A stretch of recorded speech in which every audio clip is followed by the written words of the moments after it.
अस्सलाम वालेकुम, मैं हूँ बुशरा। आप देख रहे हैं बुशराज कोचिंग। तो आ गए हम लोग एक बहुत ही अच्छे थ्योरम की तरफ, और ये बहुत ही ज़्यादा इंपॉर्टेंट थ्योरम है।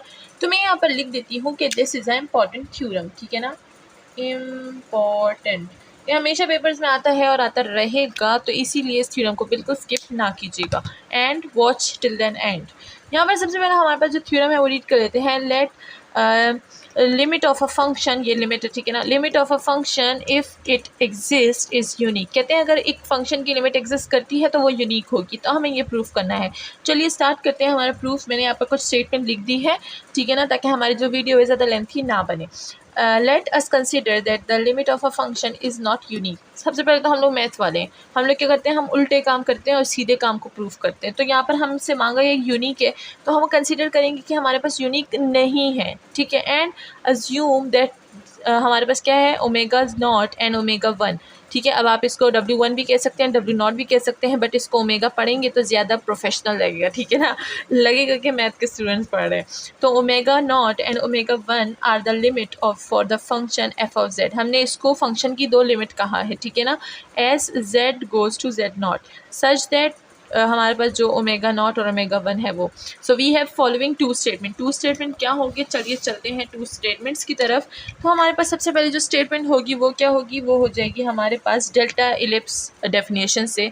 ये क्या हो जाएगी हमारे पास, हमारे पास हो जाएगा limit z goes to z naught, ठीक है।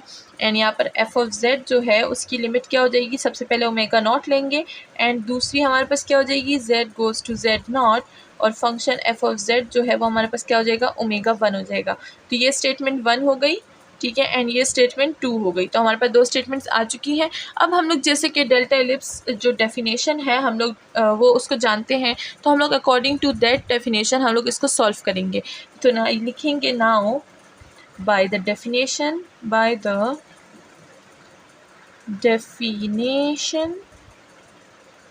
जब तक मैं लिख रही हूँ आप जल्दी से चैनल को सब्सक्राइब कर दे, लाइक कर दे और कमेंट करना ना भूलिएगा। Now by the definition of limit. अच्छा, अब यहाँ पर क्या हो सकता है, आप पूरी डेफिनेशन भी लिख सकते हैं एंड ये भी लिख सकते हैं now by the definition of limit, ठीक है ना। तो अगर मैं कोई कह रहा है कि नहीं हम लोग साथ में स्टेटमेंट भी लिखना चाह रहे हैं, तो उनके लिए मैं स्टेटमेंट लिख देती हूँ, और जो स्किप करना चाह रहे हैं वो स्किप भी कर सकते हैं, ठीक है ना। Now by the definition of limit, equation one and equation two हम लोग दोनों के लिए एक साथ लिख देंगे। अलग अलग से क्या होगा, सोल्यूशन काफ़ी लेंथी बनेगी, आप अलग अलग भी लिख सकते हैं। Implies that for a given epsilon is greater than 0, then there exist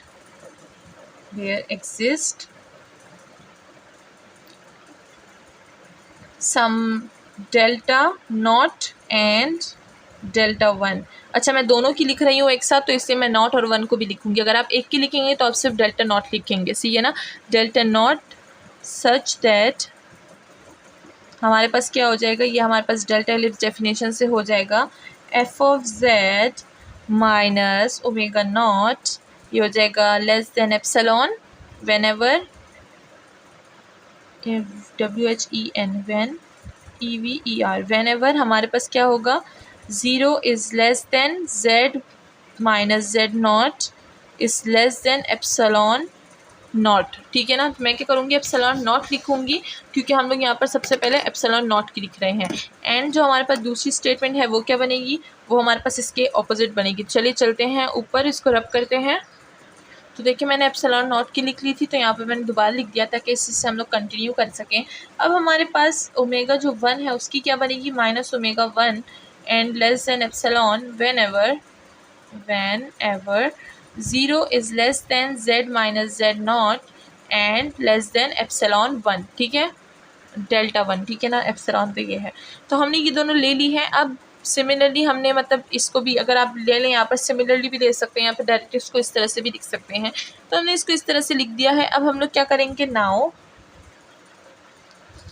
हम ले लेंगे omega naught minus omega one is equal to सबसे पहले क्या करेंगे, ओमेगा नॉट में हम लोग फंक्शन जो एफ ऑफ जेड है वो प्लस भी कर देंगे माइनस भी कर देंगे। तो यहाँ पर लिख देंगे omega naught minus F of Z plus F of Z, और ये क्या हो जाएगा, माइनस ओमेगा 1 हो जाएगा। ठीक है, अब इसको हम लोग सॉल्व करेंगे और इसी से हमारा जो प्रूफ है वो आ जाएगा। ठीक है ना, तो ये हमारे पास क्या हो जाएगा, ये हो जाएगा हमारे पास लेस देन इक्वल टू, यहाँ पर ओमेगा को हम लोग जो कंटिन्यू रखेंगे। ठीक है ना, लेस देन इक्वल टू ये क्या हो जाएगा, इसको हम लोग अलग अलग क्या कर देंगे, एब्सोल्यूट में लिख देंगे। तो यहाँ पर सबसे पहले हमारे पास क्या आ जाएगा, omega naught minus F of Z. अब आप इसको एफ ऑफ जेड पहले भी सकते हैं, ओमेगा नॉट बाद में भी लिख सकते हैं, इट्स योर ओन चॉइस। ठीक है, एंड साथ में प्लस आ जाएगा and F of Z minus omega 1। ठीक है, ये हमारे पास आ चुका है। अच्छा, अगर आप बोलें कि ये मैंने क्यों ये साइन यहाँ पर ग्रेटर लेस देन इक्वल की क्यों लगाई है, तो अगर आपको याद हो तो हमने जो फॉर्मूला है वो हमने पढ़ा था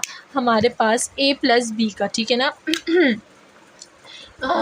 यहाँ पर मैं लिख देती हूँ। ठीक है ना, कि हमारे पास था a plus b whole absolute. जब हम लोग इसको अलग लिखेंगे तो हमारे पास क्या हो जाएगा, a absolute plus b absolute. तो यहाँ पर लेस देन इक्वल की साइन लग जाएगी, तो इसलिए मैंने यहाँ पर ये वाली साइन लगाई है। ठीक है ना, तो हमने ये लिख दिया है। अब अगर हम लोग आगे देखें तो ये हमारे पास क्या है, ये प्लस, ये हमारे पास माइनस है और ये हमारे पास माइनस है। तो यहाँ पर अगर हम देखें तो हमारे पास आ रही है एक और property, a minus b is equal to b minus a. ठीक है ना, जैसे कि हमें पता है कि a minus b equal to b minus a होता है, तो यहाँ पर हम लोग ये लिख सकते हैं कि हमारे पास जो फंक्शन f ऑफ x से देखें वो इक्वल है। ठीक है ना, तो ये क्या हो जाएगा, ये हो जाएगा हमारे पास f of z minus omega not plus F of Z. अच्छा, बस इसको अब मैं रब कर देती हूँ। ठीक है, F of Z minus omega 1। ठीक है, मैंने क्या किया, एफ ऑफ जेड को आगे कर दिया ताकि हमारे पास जो रिदम है फंक्शंस का वो बरकरार रहे। ठीक है, तो हमने यहाँ पर कर दिया है। अब अगर देखें तो ये हमारे पास एब्सोल्यूट है, ये भी हमारे पास एब्सोल्यूट है, तो क्या हम लोग इसको लिख सकते हैं कि ये हमारे पास less than absolute plus absolute है, बिल्कुल लिख सकते हैं। अगर कोई कंफ्यूज हो रहा है कि मैंने इसको एब्सोल्यूट और इसको एब्सोल्यूट क्यों लिया है, तो वो देख ले कि हमारे पास जो इक्वेशन 1 है, इक्वेशन 2 है, इसको हम क्या बोल देंगे, इसको हम लोग बोल देंगे इक्वेशन ए एंड इसको हम लोग इक्वेशन बी बोल देंगे। ठीक है, तो यहाँ पर आप देखिए, यहाँ पर हमारे पास फंक्शन जो एफ ऑफ जेड माइनस हमारे पास ओमेगा नॉट है वो हमारे पास क्या एब्सोल्यूट है, यहाँ पर भी एब्सोल्यूट है। तो इसलिए मैंने क्या किया, मैंने इन दोनों की जगह पे एब्सोल्यूट की वैल्यू पुट कर दी। अब जब दो एब्सोल्यूट होंगे तो हमारे पास क्या होंगे, ऑब्वियसली वो हमारे पास प्लस हो जाएंगे। तो यहाँ पर भी हमारे पास क्या हो जाएगा, 2 एब्सोल्यूट हो जाएगा। अब अगर देखें यहाँ पर हमारे पास ये कंटिन्यू है ओमेगा नॉट माइनस ओमेगा 1। तो अब हमें पता है कि जो एब्सोल्यूट है वो हमारे पास आर्बिट्री है। तो ये हमारे पास क्या हो जाएगा, एनी आर्बिट्री पॉजिटिव नंबर है ये हमारे पास। तो यहाँ पर स्टेटमेंट लिखते हैं कि सेंस एब्सोल्यूट इज एनी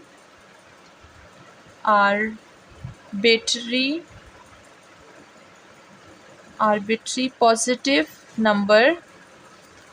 ठीक है, देयरफॉर लेट कर लेंगे कि हमारे पास जो एब्सोल्यूट है वो हमारे पास 1/2 है। ठीक है, and omega naught minus omega 1। सही है, अब हम लोग इसको आगे सॉल्व करते हैं। इसके लिए हमें ऊपर की जगह रब करनी होगी। तो ये जो इक्वेशन हमने बनाई थी इसको हम लोग इक्वेशन 2 दे देंगे एंड उसके बाद हम लोग यहाँ पर कैरी ऑन करेंगे। अच्छा, फिर से मैं यहाँ पर सेंस से लिख देती हूँ, वो जो सेंस वाला सेंटेंस है मैं सारा यहाँ लिख देती हूँ।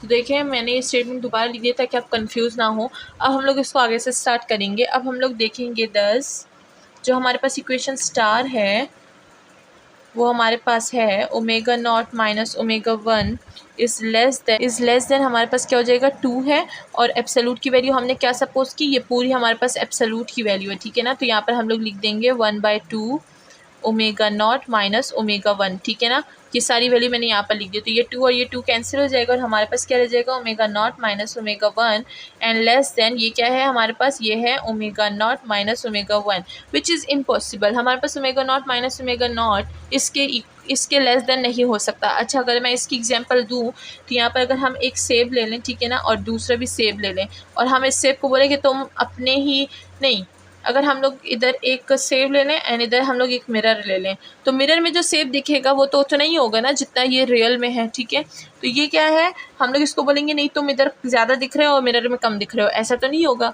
जितना ये यहाँ पर होगा उतना ही मिरर में भी दिखेगा। तो क्या ये सेब अपने आप से कम नहीं हो सकता, ठीक है। अगर मैं आपको एक और एग्जांपल दूँ इस चीज़ की, कि अगर एक हमारे पास वेट है, यहाँ पर हमारे पास ये जो पेन का वेट है ये हमारे पास है 1, ये हमारे पास 10 ग्राम है, ठीक है ना। तो अगर मैं बोलूँ कि इस पेन का वेट इस पेन से कम है, तो क्या ये पॉसिबल है? No, it's not possible. इस पेन का वेट इतना ही होगा, 10 ग्राम ही होगा, ठीक है ना। तो ये हमारे पास एग्जांपल हो गई इस चीज़ की।